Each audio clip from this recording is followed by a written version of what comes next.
Halo, Neng. Bang, masa aku telat haid? Ya, kamu hamil kali. Mana perutku kembung lagi. Hah?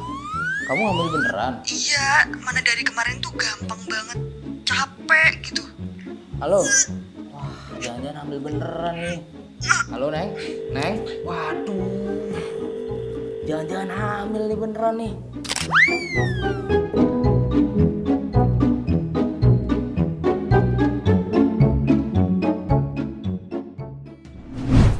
Nah, seperti video sebelumnya, tanda-tanda awal kehamilan bukan hanya saja pada telatnya haid, tapi juga didapatkan tanda-tanda yang lain seperti adanya kenaikan suhu tubuh pada wanita. Suhu tubuh basal pada kehamilan akan meningkat seiring dengan perubahannya keadaan hormonal pada wanita hamil. Kemudian yang kedua juga didapatkan adanya perubahan pada area-area tertentu di tubuh wanita. Perubahan yang terjadi itu bisa seperti adanya perubahan warna kulit, kemudian perubahan ukuran-ukuran pada daerah-daerah tertentu seperti payudara yang mulai membesar, ukuran panggul yang mulai terlihat makin melebar, kemudian adanya pigmentasi pada daerah-daerah tertentu seperti daerah payudara di daerah areola mame atau bintik kecoklatan makin melebar, kemudian di daerah kulit perut terlihat garis memanjang dari daerah pusar menuju ke bawah berwarna kecoklatan, kemudian pada daerah kewanitaan sering kita dapatkan keadaan yang lebih berwarna kebiruan karena peningkatan pembuluh darah ke daerah tersebut. Kehamilan setelah berhubungan tidak ada tanda khusus sebenarnya yang akan langsung bisa kita lihat. Namun tanda-tanda kehamilan awal itu sudah akan mulai bisa dirasakan ketika sudah mulai adanya periode menstruasi yang mulai telat dan barulah akan diikuti oleh perubahan-perubahan tubuh yang lainnya yang bisa kita rasakan. Kemudian yang ketiga, untuk perubahan yang sering dirasakan oleh perempuan awal di kehamilan, adanya frekuensi buang air kecil yang meningkat.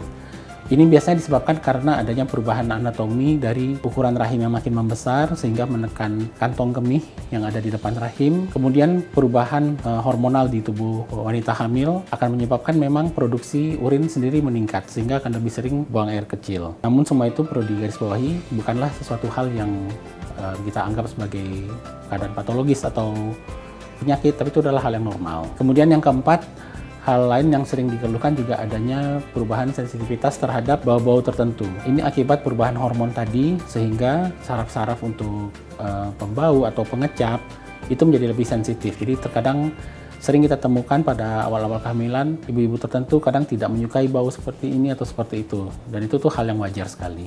Kemudian hal kelima yang sering juga kita temukan itu adanya keluhan morning sickness atau keluhan mual muntah. Walaupun namanya disebut dengan morning sickness, tapi keluhan ini tidak mesti terjadi pada pagi hari. Bisa terjadi pada setiap saat. Ini diakibatkan adanya peningkatan hormon beta HCG di awal kehamilan yang menyebabkan mekanisme pencernaan itu berubah, di mana asam lambung menjadi lebih meningkat, gerakan usus jadi lebih melambat, sehingga akibatnya seperti lambung itu jadi lebih gampang terisi penuh dan seperti ada refleks menimbulkan mual dan muntah. Kemudian keluhan yang lain, yang keenam, kram perut. Ini biasanya mulai dirasakan di awal-awal setelah adanya haid yang telat.